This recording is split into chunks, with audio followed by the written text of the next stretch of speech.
Olá, mais um vídeo com 20 questões comentadas de mecânica. Questões tiradas das provas do Detran, dos simulados oficiais. Esse é o segundo vídeo, a gente já tem um vídeo aqui no canal com 20 questões. Agora serão 40 questões de mecânica aqui no canal. Espero que esses vídeos possam ajudar demais vocês a fazerem uma boa prova. Se inscreva no canal se você não for inscrito, ative o sininho de notificação, dê um like nesse vídeo para me ajudar e vamos para o vídeo. O canal agora será da seguinte maneira: toda segunda-feira eu vou colocar um vídeo de simulado de questões das provas do Detran comentadas e toda quarta-feira um vídeo de conteúdo, legislação, direção defensiva, meio ambiente. Deixem aí nos comentários o assunto que vocês querem que a gente trate aqui. E eu vou deixar na descrição desse vídeo e nos primeiros aí, no primeiro comentário fixado, o link do meu canal no Telegram. Eu quero que você entre lá, porque toda terça-feira eu pretendo fazer uma live a partir das 18h30. Eu gostaria muito que vocês deixassem lá no grupo questões que vocês tenham dúvida para eu fazer um material e toda terça-feira a gente trocar uma ideia e eu ajudar no que for possível para que vocês façam uma boa prova. Agora sim, vamos para o vídeo.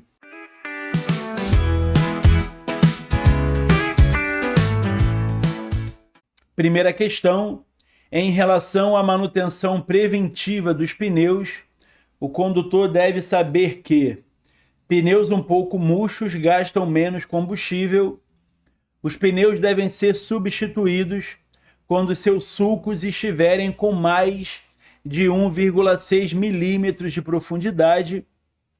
Os pneus devem ser substituídos quando seus sulcos estiverem com menos de 1,6 milímetros de profundidade. Os pneus com calibragem abaixo da recomendação do fabricante duram mais.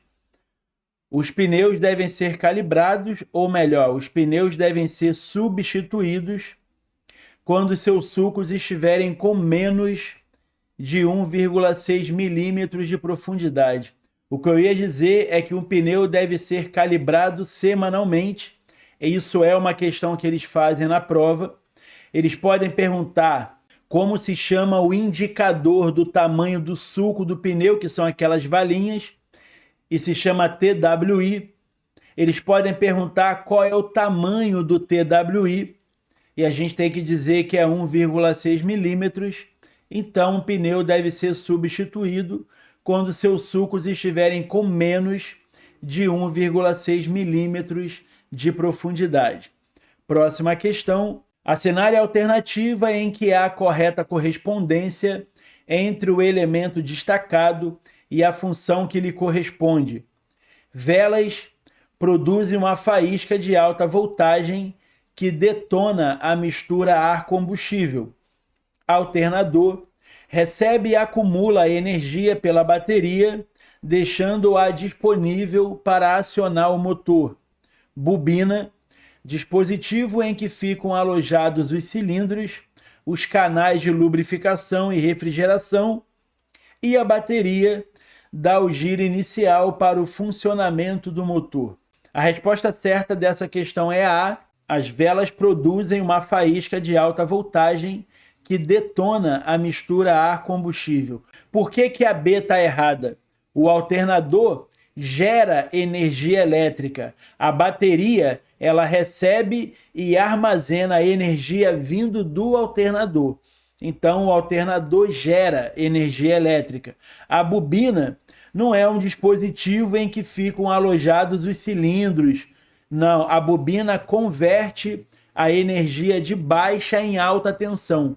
Então, a energia sai da bateria com 12 volts, baixa voltagem, entra pela bobina e sai com mais de 20.000 volts para fazer o motor funcionar. Então, a bobina aumenta a voltagem elétrica do sistema. E a bateria, ela não dá o giro inicial para o funcionamento do motor. Quem faz isso é o motor de arranque. A bateria armazena e fornece energia elétrica para o motor. Então a vela é a resposta certa, ela produz uma faísca, fazendo o combustível explodir para o funcionamento do motor. Próxima questão. Na utilização do freio de estacionamento do veículo, deve-se puxar a alavanca ao máximo para se ter maior segurança, colocar óleo para lubrificá-lo, colocar um calço na roda sempre que estacionar o veículo em vias inclinadas, puxar a alavanca sem forçar além do necessário. Lembrando que o freio de estacionamento é o famoso freio de mão, e a forma correta de utilizar o freio de mão é a última alternativa, puxar a alavanca sem forçar além do necessário. Lembrando que essa alternativa C, colocar um calço na roda sempre que estacionar o veículo em vias inclinadas, é obrigatório para veículos com mais de 3.500 quilos, caminhões, ônibus, micro-ônibus, carretas. Próxima questão. Os aldeídos são gases expelidos pelos veículos equipados com motores. Essa é uma questão muito comum de cair na parte de meio ambiente, mas pode cair na parte de mecânica. Então, os aldeídos são produzidos, são expelidos pelos motores a diesel, a álcool, a eletricidade ou a GNV. O nome ajuda, né? Os aldeídos são produzidos pelo álcool. Eles poderiam perguntar aí sobre a diazina. Aí a diazina é produzida pelo diesel, os aldeídos pelo álcool. A maioria das empresas montadoras de veículos especifica que a substituição das paletas limpadoras de para-brisa devem ocorrer após 12 meses da última troca, 24 meses da última troca, 32 meses da última troca ou 18 meses da última troca. Eu tenho muitos alunos que vão para a prova e depois me dizem que viram essa questão lá na prova. Então a resposta certa é a letra A. Os limpadores devem ser substituídos a cada 12 meses da última troca. Próxima questão. Podemos constatar que o extintor de incêndio está regular por meio do ponteiro do seu manômetro, que deverá estar sempre na cor vermelha, verde, laranja ou amarela. O ponteiro do extintor deve estar sempre na cor verde. Lembrando que o extintor de incêndio deixou de ser obrigatório, passou a ser opcional facultativo para automóveis e obrigatórios para caminhões e ônibus, e para veículos escolares, e para micro-ônibus, e para veículos que transportam produtos perigosos. Próxima questão. A peça que leva a corrente de ignição para os diversos cilindros chama-se distribuidor, condensador, bobina ou bateria. A peça que leva a energia até as velas que ficam nos cilindros é o distribuidor. Lembrando que a bobina cai na prova, ela aumenta a voltagem elétrica, converte a energia de baixa para alta tensão, e lembrando que a bateria armazena e fornece energia elétrica. Então, o que leva a energia é o distribuidor. Deixa no comentário qualquer dúvida que você tiver, porque vai ser um prazer falar contigo. Próxima pergunta. A calibragem correta contribui para o prolongamento da vida útil dos pneus. Um pneu com pressão excessiva terá desgaste nas marcações indicadoras de desgaste do pneu, na lateral interna do pneu em relação à roda, no centro da banda de rodagem do pneu e ambos os lados do talão de fixação do pneu. Banda de rodagem é toda a parte do pneu que encosta no chão. E o pneu com pressão excessiva, ele forma uma barriga para fora. Então, o desgaste será no centro da banda de rodagem do pneu. Eles também poderiam perguntar quando o pneu está muito vazio, quando ele está com baixa pressão. Isso vai causar desgaste nas laterais da banda de rodagem. Excesso de pressão no centro, baixa pressão nas laterais. Próxima pergunta. Para que as rodas girem sempre em perfeito equilíbrio e assim não comprometam a dirigibilidade, eu consegui falar essa palavra, do veículo, é necessário que periodicamente se faça o balanceamento de rodas, a troca de buchas da suspensão, a troca dos amortecedores, o alinhamento de direção. Para que as rodas girem sempre em perfeito equilíbrio, elas precisam estar com o peso balanceado, com peso distribuído por toda a roda. Então, a resposta certa é a letra A. O que faz as rodas sempre girarem em perfeito equilíbrio é o balanceamento das rodas, que é quando você iguala o peso dos dois lados da roda. Não é igualar o peso entre uma roda e outra. Uma roda só, às vezes um lado fica mais pesado que o outro, e aí na oficina tem uma máquina que eles colocam um pneu, giram o pneu lá naquela máquina, e a máquina indica qual é o lado que está mais leve, qual é o peso que precisa colocar e onde, exatamente em qual posição do aro, o mecânico deve colocar o peso. Então, há uma outra questão também sobre balanceamento, já vou adiantando aqui, eu nem sei, eu acho que não tem nesse vídeo, mas é uma questão extra. Eles perguntam o seguinte: um condutor percebe que quando o veículo atinge determinada velocidade, o volante começa a trepidar. Isso é sinal de quê? Falta de balanceamento das rodas. E uma outra dica: eu ouço algumas pessoas, alguns mecânicos dizendo que a falta de alinhamento também faz o volante tremer. Mas a gente grava o seguinte, para a prova, se a questão não disser que a direção está puxando para o lado, não é alinhamento. Todas as questões de alinhamento, a questão diz que a direção puxa para o lado. Se não disser isso, não é alinhamento. Ok? Próxima pergunta. De novo, o freio de estacionamento, que é o freio de mão, aí eles também estão chamando de freio mecânico, atua. Então, o freio de mão atua nas rodas dianteiras, nas rodas traseiras, na transmissão ou nas quatro rodas. O freio de mão atua nas rodas traseiras. Então, o freio de mão ele só atua nas rodas traseiras. Então, se por qualquer motivo vocês estiverem numa descida, numa via inclinada, e vocês precisarem levantar as rodas de trás, tomem cuidado, porque o carro vai andar se você não colocar um calço ali na frente e não deixar a marcha engrenada, porque o freio de mão só freia as rodas de trás. A roda da frente fica solta, ok? Próxima pergunta. Equipando seu carro com pneus mais largos do que os originais, o condutor terá um veículo que suporta melhor o fenômeno da aquaplanagem, mais veloz na reta, com menos estabilidade e menos econômico. Equipando o veículo com pneu mais largo, ele fica mais pesado.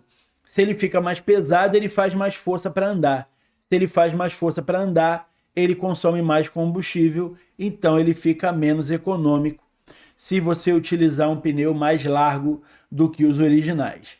Próxima pergunta. A energia inicial para o funcionamento do veículo é fornecida pelo sistema de suspensão, sistema de descarga, motor de arranque, câmbio e a embreagem. A peça responsável por dar o primeiro giro no motor, fazer o motor começar a se movimentar, é o motor de arranque. Alternativa C, que não tem letra ali, mas é a terceira alternativa. Próxima questão. O amperímetro que fica no painel do veículo tem por finalidade indicar a rotação do motor, a temperatura da água, os quilômetros percorridos desde a sua compra, se a bateria está sendo carregada. Amperímetro vem de ampere, ampere vem de energia, então o amperímetro é a luz que indica se a bateria está sendo carregada. A rotação do motor é o tacômetro, o equipamento, o instrumento no painel. A temperatura do motor é o termômetro e os quilômetros percorridos desde a sua compra é o odômetro principal. Então, amperímetro é a luz da bateria. Próxima pergunta. É desaconselhável o uso do ponto morto com o veículo em movimento, pois ocorre desgaste no conjunto de embreagem, aumento no consumo de combustível, diminuição no consumo de combustível, diminuição na lubrificação da caixa de câmbio. Só um minuto.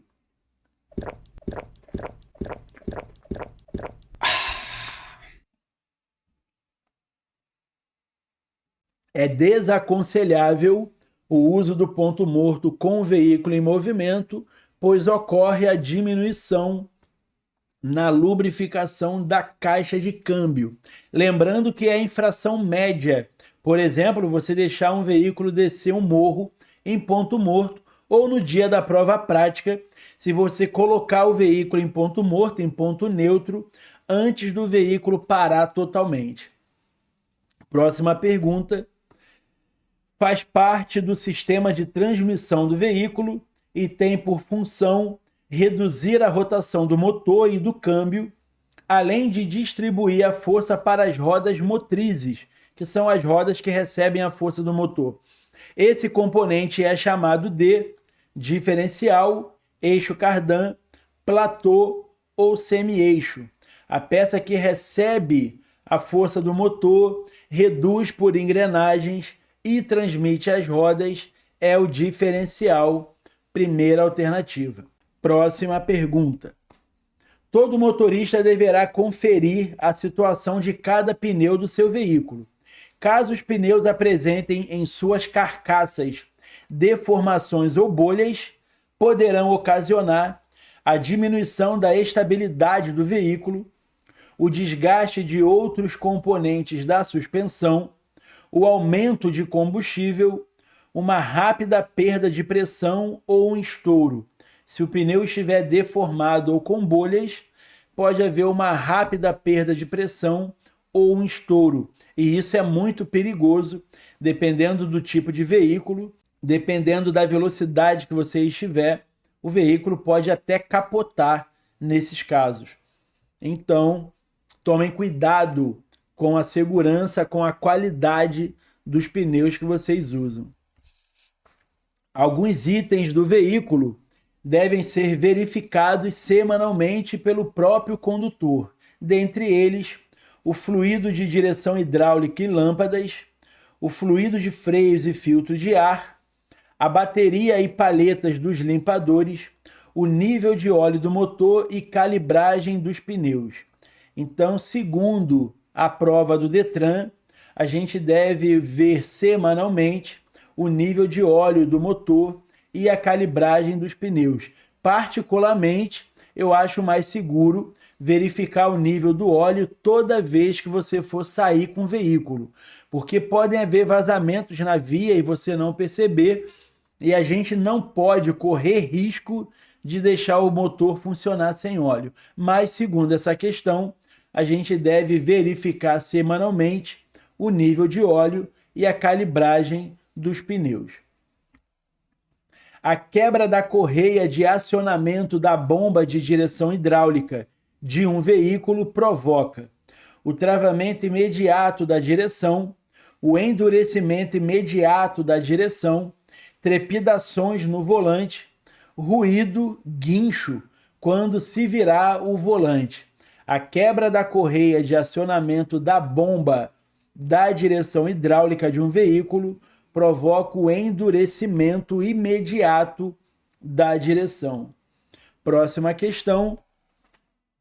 Quando o veículo apresentar excesso de fumaça azul, os possíveis itens com problemas são filtro de ar e freio motor, combustível contaminado e temperatura baixa do motor, nível de óleo e cilindros do motor / anéis, ou vazamento de água nos cilindros e consumo de óleo lubrificante. A gente relaciona a fumaça azul com óleo lubrificante queimando com combustível, mas não com água. Então a resposta certa é a letra C, nível de óleo e cilindro do motor barra anéis. O que pode estar provocando essa mistura do óleo com o combustível pode ser o nível do óleo, porque o óleo não pode ficar acima do máximo, não pode ficar abaixo do mínimo, mas também não pode ficar acima do máximo. Ou, se não for o nível do óleo, pode ser os anéis que não estão vedando os cilindros corretamente, e isso provoca também vazamento de óleo para a parte do cilindro onde o combustível queima. Próxima pergunta. A função do diferencial é de possibilitar a troca de marchas, transmitir o movimento do câmbio ao cardan, receber a rotação do câmbio pelo cardan e, após reduzir por engrenagens, passar o movimento aos semi-eixos motrizes, selecionar a velocidade adequada dentre as combinações de força e velocidade disponíveis. Então essa é a mesma pergunta lá que a gente viu sobre o diferencial, só que com outras palavras. Então o diferencial, ele recebe a rotação do câmbio, que é a caixa de marcha, pelo cardan, que é um ferro que liga a caixa de marcha ao diferencial, e depois de reduzir por engrenagens dentro do diferencial, tem um jogo de engrenagens que aumenta o torque, a força ali da rotação, e essa força é jogada para as rodas para o veículo se movimentar. Então essa foi a última questão. Espero muito que esse vídeo possa ajudar vocês a fazerem uma boa prova. Espero que vocês se inscrevam no canal, que vocês deixem um like nesse vídeo, porque isso me ajuda demais. Se você já for inscrito, muito obrigado pela força. Espero que você compartilhe esse vídeo com seus amigos, ative o sininho de notificação e deixe nos comentários uma dúvida que vocês tenham ficado, uma dúvida, uma sugestão de algum assunto, de algum vídeo que vocês queiram ver aqui no canal. Muito obrigado, um abraço e até o próximo vídeo.